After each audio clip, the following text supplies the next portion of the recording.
ونصلي ونسلم على رسوله النبي الكريم أما بعد فأعوذ بالله من الشيطان الرجيم بسم الله الرحمن الرحيم إن الله وملائكته يصلون على النبي يا أيها الذين آمنوا صلوا عليه وسلموا تسليما بلند آواز نادر پاک الصلاة والسلام عليك يا رسول الله وعلى آلك وصحبك يا حبيب الله قال الله تبارك وتعالى في القرآن المجيد والفرقان الحميد وداعيا إلى الله بإذنه وسراجا منيرا صدق الله العظيم وقال عن أنس رضي الله تعالى عنه سألوا أهل مكة أن يريهم آية فرآهم القمر شقتين حتى يروا حراء بينهما او كما قال رضی اللہ تعالی عنہ. محترم سامعین کرام، بالکل چند منٹ کی حاضری. ان چند منٹوں میں انشاءاللہ چند باتیں ہم سماعت کریں گے. آقا علیہ الصلوۃ والسلام کے دو معجزات کی طرف میں نے اشارہ کیا، اسی کی طرف بڑھتے ہیں کہ یاد رکھیے کسی نبی کو دو معجزے ملے، کسی کو 4 ملے، کسی کو 3 ملے، کسی کو 8 ملے، کسی کو 12 ملے، زیادہ نہیں، یوں کہہ لیں درجنوں معجزات سب کو نہیں ملے. میرے آقا کو 1 نہیں، 2 نہیں، 10 نہیں، 100 نہیں، 1000 نہیں، لاکھ نہیں، اللہ نے سر تا پا معجزہ بنا کر بھیجا ہے. آپ کا اس دنیا میں آنا معجزہ، آپ کا بولنا معجزہ، آپ کا چلنا معجزہ، آپ کا سونا معجزہ، آپ کی گفتار معجزہ، آپ کا کردار معجزہ، آپ پہ نازل ہونے والا کلام معجزہ. آپ کے جنگیں، آپ کا جہاد معجزہ، آپ کے غزوات معجزہ، آپ کے سریات معجزہ، آپ کا یہاں پہ معاملات کرنا معجزہ، آپ کی عبادات معجزہ. یہاں تک کہ آپ کی اولاد کی بھی کوئی مثال نہیں جس کو اعلیٰ حضرت فاضل بریلوی رحمۃ اللہ علیہ امام اہل سنت ارشاد فرماتے ہیں، آقا تیری نسل پاک میں ہے بچہ بچہ نور کا، تو ہے عین نور تیرا سب گھرانہ نور کا. انشاءاللہ اس کی طرف بھی میں تھوڑا اشارہ کروں گا. میرے آقا اعلیٰ حضرت امام احمد رضا خان بریلوی رحمۃ اللہ علیہ نے ان دو معجزات کے جو شرح کی ترجمہ کیا شعر میں تو ارشاد فرمایا، سورج الٹے پاؤں پلٹے چاند اشاروں سے ہو چار، اندھے منکر دیکھ لے قدرت رسول اللہ کی. اچھا جی، یہاں پہ قدرت فرمایا، طاقت کیوں نہیں کہا؟ سوال پیدا ہوتا ہے، اہل علم کے ذہن میں بات آ سکتی ہے کہ قدرت کا تعلق تو رب کائنات سے ہونا چاہیے، اور طاقت تیرے اندر بھی ہو سکتی ہے، میرے اندر بھی ہو سکتی ہے. لیکن اگر تیرے میرے اندر ہو طاقت، پھر طاقت معجزہ نہیں، قدرت معجزہ بنے گی. اس کی واضح مثال یہ لے لیں کہ طاقت سے چیز توڑی جاتی ہے، جوڑی نہیں جاتی. قدرت سے توڑی بھی جاتی ہے، جوڑی بھی جاتی ہے. مصطفیٰ نے چاند کو توڑا بھی ہے، جوڑا بھی. تو اس لیے یہاں فرمایا، اندھے منکر دیکھ لے قدرت رسول اللہ کی. جو مجھے وقت ملا، اب تقاضا محافل تو یہ ہے، ہمارے معاشرے میں یہی ہو رہا ہے نا کہ اگر آدھا گھنٹہ ٹائم ملتا ہے تو 20 منٹ ہم دلائل دیتے کہ میلاد کہاں پہ جائز ہے. ٹھیک ہے نا کہ نہیں؟ لیکن ہمارے علماء کا یہ وقت بہت ضائع کیا گیا. بجائے اس کے دلائل دے کے جائز ہے، ہمیں یہ آقا کے کمالات بیان کرنے چاہیے. بلکہ میں اس پہ صرف 2 جملوں میں بات ختم کروں گا دلائل کے حوالے سے کہ یاد رکھیے میرے آقا علیہ الصلوۃ والسلام کے اوصاف حمیدہ میں تو پورا قرآن ہے. اب جو ناجائز کہے دلیل اس کو دینی پڑے گی، جائز ہونے کے لیے تو احادیث اور قرآن مزین ہے، جائز ہونے کے لیے کوئی دلیل کی ضرورت نہیں، جو ناجائز کہے اس کو دلیل دینا پڑے گی۔ اور فقط اشارہ کرتا جاؤں، مصطفیٰ کریم سے لے کر آج تک جتنا عرصہ گزر گیا، تقریباً 1449 سال اور 6 مہینے 12 دن، تقریباً آج تک انگریزی ڈیٹ کے مطابق سرکار کی ولادت کے بعد آج تک کی یہ ٹائم بنتا ہے، ڈیوریشن بنتی ہے۔ اور اس دوران یاد رکھیے جو ٹھیکہ اور معاہدہ ہوا تھا نا یہ نجدی حکومت کا، یہ یوں سمجھیں اس کو 14 یہ جو پچھلے 1924 ہجری سے لے کر 1924 عیسوی سے لے کر آج تک یہ تقریباً بنتے 97 سال، یہ منکروں کی یہ ہسٹری ہے، نہ صدیق سے لے کر اس حکومت تک نہ پہلے کوئی منکر پیدا ہوا ہے، نہ انشاءاللہ اس 24 سال کے بعد انشاءاللہ قیامت تک کوئی منکر آئے گا۔ یہ معاہدہ ختم، ڈرامہ ختم، مصطفیٰ کی اب فقط مدحت بیان کرنے والے موجود ہوں گے، مدینے میں بھی مکے میں بھی۔ اور یہ پکی بات ہے، طیب اردگان جیسے ہستیاں حافظ القرآن اسمبلی میں آتی، دل ٹھنڈا ہوتا ہے، کاش قرآن کا یہ فیضان ہر جگہ ملے۔ بہرحال ان کی اس کی اگر ترکوں کی لے لی جائے تو یہ بھی الگ ٹاپک بنتا ہے۔ ایسے عاشق کہ جنہوں نے وہاں انجن چلنا مناسب نہیں سمجھا، انجن کو کوڑے مارے۔ جب افتتاح کرایا گیا وہاں ایک بادشاہ سے، سلطان حمید الدین ثانی سے، اس نے انجن کو کوڑے مارے، بڑ بڑ کی آواز یہ مدینے میں کرے گا، وہیں پہ کھڑا کر دیا۔ اتنا ادب جس بادشاہ میں ہوگا وہ عاشق ہوگا۔ تو بہرحال مکے پہ قبضہ کرنے سے، مدینے پہ قبضہ کرنے سے یہ ایک الگ بات ہے، لیکن دین جو ہے وہ ہمیشہ حسینیوں کے ساتھ رہا ہے۔ محترم سامعین کرام، آؤ دوسری طرف، ہمیں دلیل کی حاجت نہیں۔ جو میں نے آپ کے سامنے حدیث پڑھی ہے کہاں سے لی ہے؟ بخاری شریف میں، بخاری شریف میں۔ امام بخاری کا زمانہ کون سا ہے؟ آپ کا زمانہ اختتام جو پہنچتا ہے تو 256 ہجری میں آپ کا انتقال ہے۔ صحیح ستہ کے مصنف کی بات کر رہا ہوں، مؤلف کی بات کر رہا ہوں۔ امام مسلم نیشا پوری مسلم شریف والے، ان کا انتقال کب کا ہے؟ 261 ہجری کا۔ ان کے بعد ابن ماجہ کا انتقال کب ہے؟ 272 ہجری کا۔ ان کے بعد سلیمان ابی داؤد کا، داؤد شریف لکھنے والے کا، ان کا زمانہ کون سا ہے؟ 75 ہجری، 275 ہجری کا۔ امام ترمذی کا کیا ہے؟ 279 ہجری۔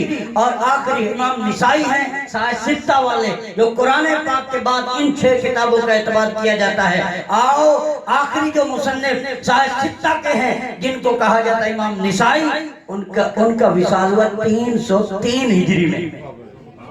ٹھیک ہے نا جی؟ صحیح ستہ والوں نے اچھا 303 ہجری تک ابواب میلاد کے باندھے ہیں، چیپٹر لکھ کے میلاد منایا ہے۔ وہ تو مومن رہے، ہم دیکھ کے پڑھ کے سنا دیں تو مشرک کیوں ہو جائے؟ ہم کیوں بیٹھی بنے؟ 303 ہجری تک صحیح ستہ مکمل، ان میں سارا ابواب بندی مکمل، ان میں میلاد کے چیپٹر مکمل۔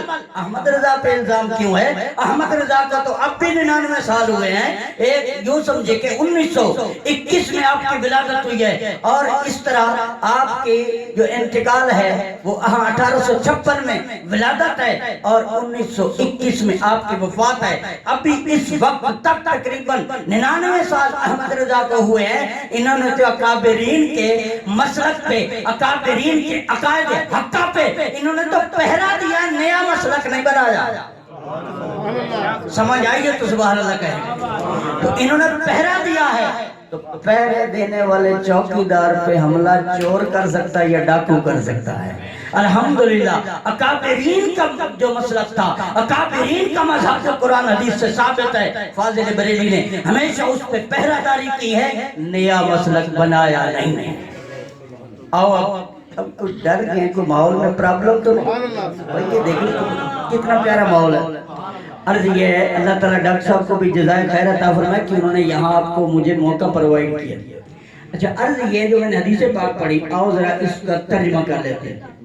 حضرت انس سے مروی ہے رضی اللہ تعالیٰ عنہ، ارشاد فرمایا کہ اہل مکہ نے کٹھے ہو کے کہا حضور اگر نبی ہونے کا محمد اگر اعلان کرتے ہیں تو ہمیں کوئی آیت تو دکھائیں، آیت مانا نشان کو معجزہ دکھائیں۔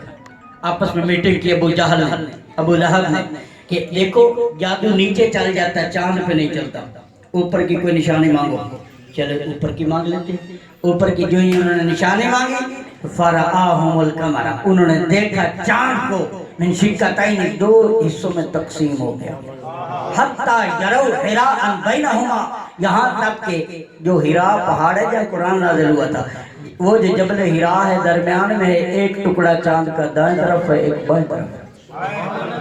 اچھا پھر نیچے نہیں گرا، پھر واپس چلا گیا۔ ابھی سائنس نے فاصلہ جو بتایا 2,00,000 کلومیٹر یا زمین سے فاصلہ ہے چاند کا۔ آپ اور میں اگر یوں کرتے ہیں یہ کیا ہے؟ کسی کو کوئی زخم ہوا ہے؟ کچھ بھی نہیں ہوا؟ یہ کیا ہے؟ وہمی خط شعاعی اس کو بولتے ہیں، وہمی خط اشارہ۔ مصطفیٰ کریم کے اشارے میں ذرا طاقت تو دیکھیے، طاقت تو دیکھیے، قدرت تو دیکھیے۔ اشارہ کیا، 2,00,000 کلومیٹر فاصلے پہ رہنے والا چاند دو ٹکڑوں میں ہو کے زمین پہ آ کے پھر دو ٹکڑوں میں واپس کیا اور ایک بن گیا، اب اس کا نشان ہی نہیں ہے، اسی طرح بالکل صحیح و سلامت۔ ایک بات آؤ، عزم سائنس، اس کا قطر لکھا گیا، چاند کا قطر ہے 3,275 کلومیٹر۔ اب یہ کوئی عامی آدمی کر سکتا ہے؟ ہم تو آؤ، یہ تو چاند کی بات ہے، اب ذرا سورج کی طرف چلتے ہیں۔ سورج کے لیے یہ سائنس نے بولا ہے، لکھا ہے کہ یہ زمین سے تقریباً 14,60,00,000 میل دور ہے، اور اس کی جو ہیٹ ہے، اب ہماری جو ہیٹ ہے تو یوں سمجھے ہمارے ایک انسانی بدن میں تو 98 ہے، 98 ڈگری، اور باہر کے ماحول کی ہم کب تک برداشت کرتے؟ 50 تک سے زیادہ، 55 تک تو مکے میں بھی رہتی ہے۔ اچھا یہ ہم برداشت کرتے ہیں۔ محترم سامعین کرام، سورج کے بارے میں بتایا گیا 2,50,00,000 سینٹی گریڈ اس کی ہیٹ ہے، لیکن اتنا بڑا منبع نور مصطفیٰ کریم نے جب اشارہ کیا، مفسرین کہتے ہیں چوتھے آسمان پہ ہے، اور لائٹ کتنی تیز ہوتی ہے کہ زمین پہ نجاست پڑی ہوئی کو بھی یہ پاک کر دیتا ہے، اس کو صاف کر دیتا ہے، پاک کر دیتا ہے، تو اس کو کوئی بھی نہیں کہتا کہ یہ پاک۔ تمام فقہ کی کتابوں میں نجس والی جگہ پہ اس کی لائٹ پڑے، گرد و غبار آ جائے، وہ جگہ بھی پاک ہو جاتی ہے۔ چوتھے آسمان سے رہ کر جو یہ زمین پاک کر رہا ہے، ذرا بتائیں اس نے نورانیت کہاں سے لی تھی؟ ذرا اس نے کہاں سے لی تھی؟ تو آپ کو پتہ چلے گا، اسٹڈی کریں گے آپ تو پتہ چلے گا مصطفیٰ کریم کی نورانی شعاؤں میں سے ایک شعاع سے 70 حصہ سورج کو ملا، 70 چاند کو۔ پھر جبریل امین نے پر مار کر چاند سے 69 حصہ لے کے سورج میں دیا، 139 حصے اس میں، ایک حصہ چاند میں۔ ان کا کمال کیا ہے؟ چاند کی روشنی اتنی دور رہ کر یہ زمین کے پھولوں میں خوشبو ڈالتی ہے، زمین کے پھلوں میں ذائقہ ڈالتی ہے، اور یہ مد جزر کے حوالے سے سمندر سے جواہرات نکالتی ہے، اسی کی روشنی سے جانوروں کے بال بڑھتے ہیں۔ ارے یہ فقیر، یہ بھکاری، یہ تو پوری دنیا کو فیض دیں، جہاں سے انہوں نے لیا ہے اس نور علی نور کا کیا عالم ہوگا۔ آؤ آخری بات یاد کرتے ہیں کیونکہ انتہائی اختصار کی طرف بڑھ رہا ہے وقت۔ تو سورج کو اللہ تبارک و تعالیٰ کے حبیب کے اشارے پہ اللہ عز و جل نے واپس ہٹایا۔ مقام صحابہ مکمل میں معجزہ بیان نہیں کروں گا، اشارہ کروں گا۔ مولا علی کی نماز رہتی ہے، اتفاق لے کے سرکار نے پڑھ لی ہے، مولا علی کی رہتی ہے، ورنہ تو کٹھی ہو جاتی ہے۔ لیکن کیا اسباب بننے تھے، یہ امتحان مولا علی کا تھا۔ دیکھتے ہیں من یطع الرسول فقد اطاع اللہ کو، مولا علی جانتے ہیں یہ ایک امتحان تھا۔ کیوں؟ اللہ اور اس کے رسول کی اطاعت ایک ہی اطاعت ہے۔ اب یہاں اطاعت ہے کہ گودی مولا علی میں آقا تشریف فرما ہے، ادھر نماز جا رہی ہے، اطاعت الہی وہ بھی ہے، اطاعت الہی یہ بھی ہے۔ لیکن علی کا فتویٰ یہ ہے، جب استفتاء قلبک کے تحت آپ نے دل سے فتویٰ لیا، غور کیا، ارے یہ نماز کی تو قضا ہے، اس کی قضا نہیں ہوگی۔ اب آپ کو نہیں جگایا لیکن نماز جانے دی بعد میں پوچھا آقا علیہ السلام نے علی پریشان کیوں ہیں؟ اشارہ کرو فقط۔ آقا نماز چلی گئی ہے، مجھے بڑا نماز سے محبت، بڑی محبت ہے۔ اس وقت میرے آقا نے ارشاد فرمایا علی بتاؤ کہ ادا پڑھنی ہے یا قضا پڑھنی ہے؟ ان دو جملے پہلے بھی آپ نے سنے ہیں، میں توجہ دلاؤں گا۔ عقیدہ کیا ثابت تھا مسلمانوں کا؟ ادا پڑھنی یا قضا؟ مصطفیٰ بتا رہے ہیں مجھے اللہ نے اتنا اختیار دیا، چاہوں تو ادا کو قضا کرا دوں، چاہوں تو قضا کو ادا کرا دوں، اختیار دیا ہے۔ مولا علی بھی تو جانتے تھے مصطفیٰ کریم کو کتنا اختیار ملا، تو مولا علی کی چوائس دیکھیں، آقا آپ کے ہوتے ہوئے میں قضا کروں، چوائس دیکھیں کتنی ادائیگی سے محبت ہے۔ اب یہاں یہ بھی پتا چلا اس کٹھن وقت میں جب سورج واپس لٹایا جا رہا ہے، اتنا بڑا انتظام کرایا جا رہا ہے، علی کو نماز سے کتنی محبت ہے۔ سارے سال نعرے لگانے والوں نماز بھی پڑھنی ہوگی، علی کو اگر آنکھوں کی ٹھنڈک پہنچانی ہے تو، آقا کو پہنچانی ہے تو نعروں کے ساتھ نماز بھی ادا کرنی ہوگی، اور وہ بھی نماز جو اعلیٰ خطر کی، اعلیٰ حضرت جو اعلیٰ خطر کی ہے۔ مولا علی نے قربان کر دی، مولا علی نے تیری نیند پہ نماز، وہ بھی اثر جو سب سے اعلیٰ خطر کی ہے۔ بہرحال وہ نماز جب گئی تو اب یہاں پہ ہم نے غور کرنا ہے، مصطفیٰ کریم نے اشارہ کیا ہے، سرکار علیہ السلام کو پتا تھا نا کہ اللہ نے مجھے اختیار دیا ہے۔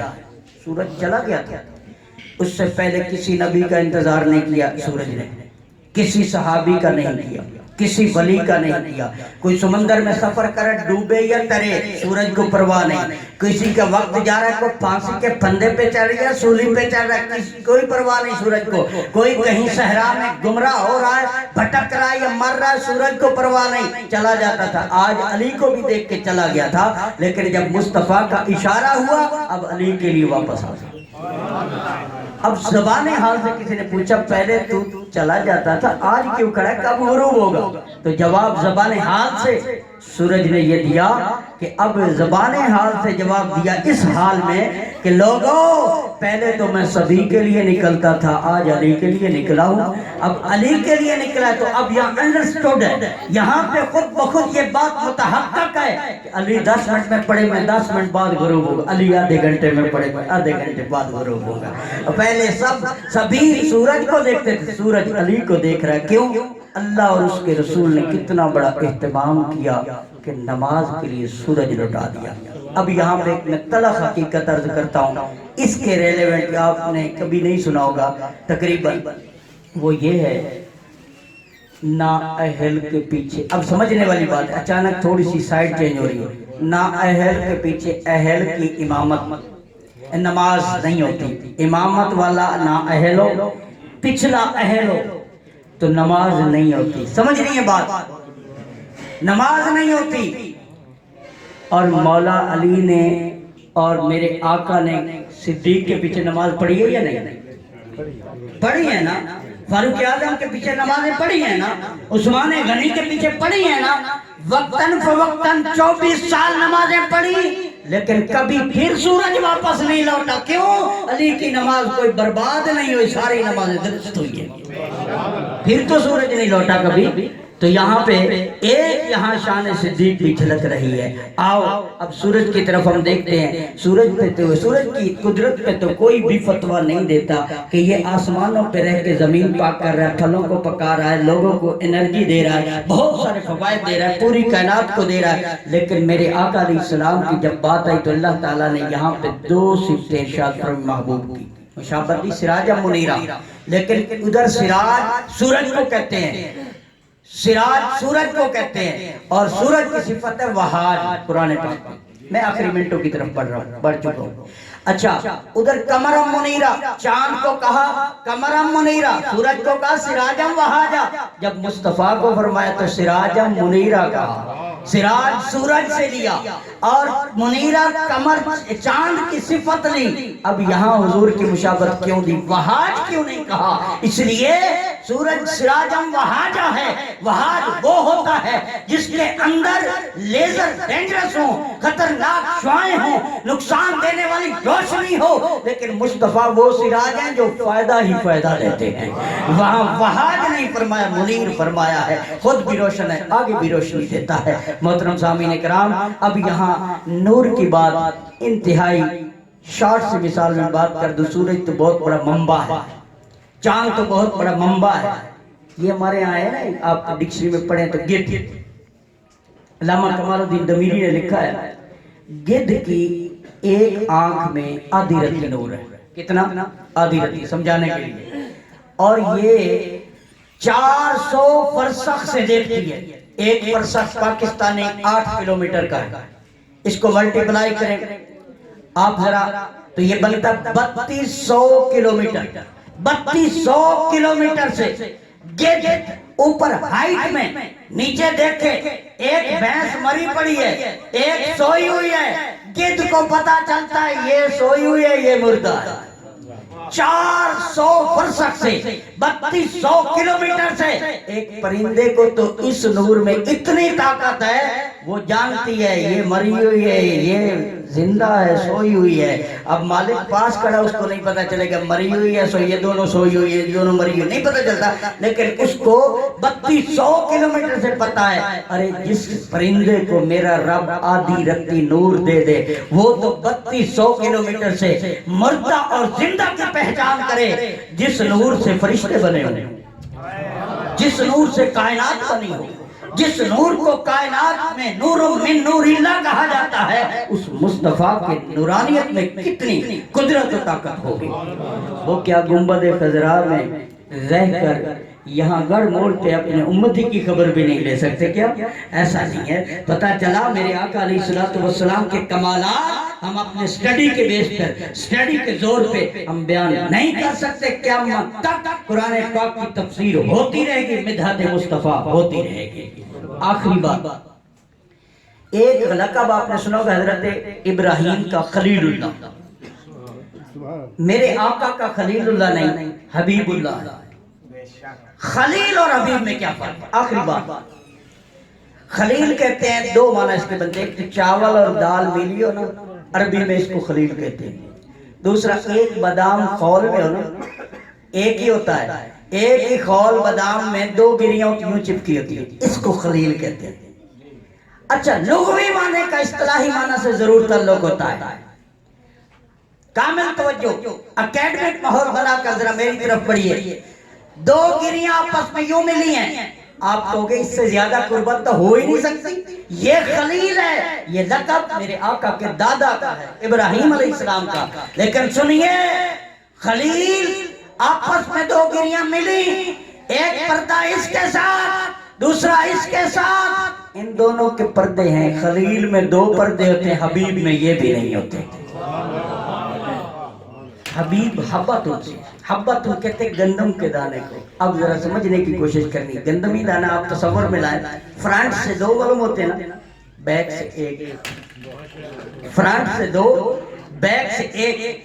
اچھا خلیل اور حبیب میں فرق کیا ہے؟ حبتن سے خلیل والی گریاں الگ ہو سکتی ہیں, کوئی نقصان نہیں. حبیب والی حبتن وہ الگ نہیں ہو سکتی, الگ نہیں ہوتی. اب جو توحید کو الگ کرو گے تب بھی ایمان برباد, اور اگر رسالت کو الگ کرو گے تب بھی ایمان برباد. ہم بھی یہی کہتے ہیں, مصطفیٰ کریم اللہ عز و جل سے ایک الگ ہستی ہیں, لیکن بیک گراؤنڈ پہ نظر عالم بالا میں ڈالے تو بیک ایک, بیک ایک. اس کو کہتے ہیں خلق اللہ نور نبی کا من نور ہی. یا جابر, اے جابر, اللہ نے اپنے نور سے میرے نور کو بنایا ہے.